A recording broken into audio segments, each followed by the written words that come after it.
I was recently having a discussion with a God believer, and the conversation turned to the problem of evil.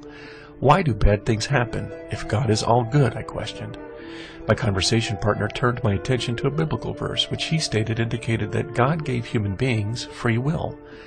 I call heaven and earth to record this day against you, that I have set before you life and death, blessing and cursing. Therefore choose life, that both thou and thy seed may live. In providing human beings free will, so his argument continued, God provided us opportunity to do good or commit evil. So ultimately evil is in the world because human beings exercise their God-given free will, but use it improperly and sometimes make evil choices. I pondered this explanation for the briefest of moments before I asked, why? Why did God provide human beings free will if it brought evil into the world? The answer was one I've heard many times before. Because God does not want human beings to be robots, the believer said. God wants human beings to choose good willingly, and of their own free choosing, choose to follow God's good example. I pondered this explanation for another brief moment before I asked, how? How could God give free will? This question was much more difficult for my believing friend to answer, but after a moment he said, God can do anything. But, I countered, God cannot do just anything. God cannot do evil, right? To this my friend paused to consider my observation. In that moment I pressed the matter further. Free will is merely the exercise of choice.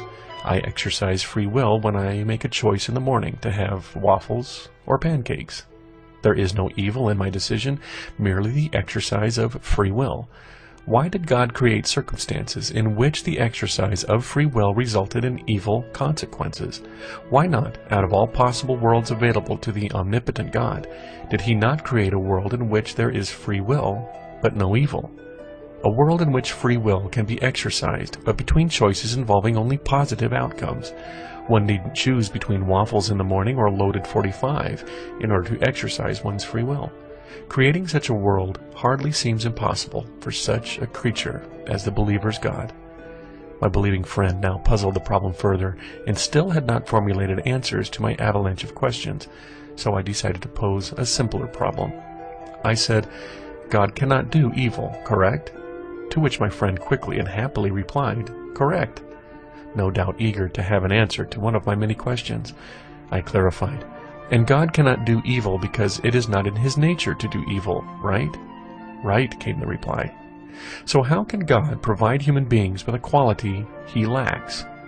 If God were to go into the kitchen and have a nature by which he could not choose waffles for breakfast but could only choose pancakes, then I, as a human being, have more free will than the thing which created me.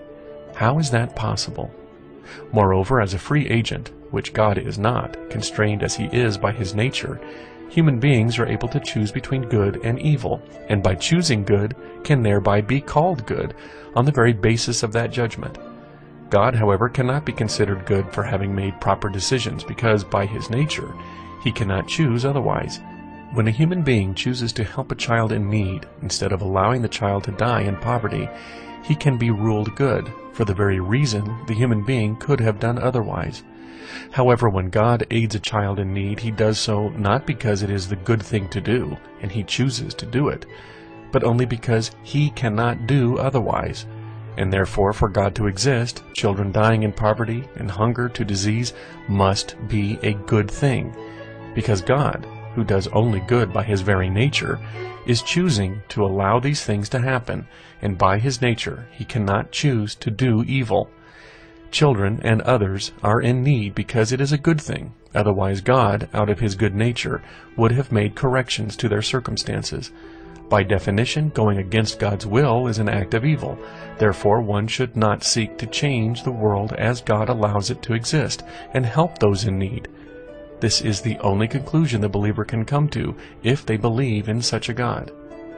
While my believing friend pondered, uncomfortably it seemed to me, the questions and conclusions I had presented to him, I gave him one final thought to consider.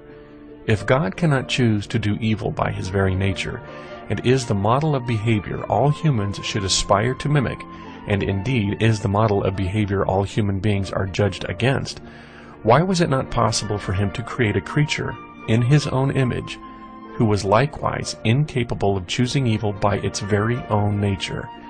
Does God consider himself a robot because he is such a being as this?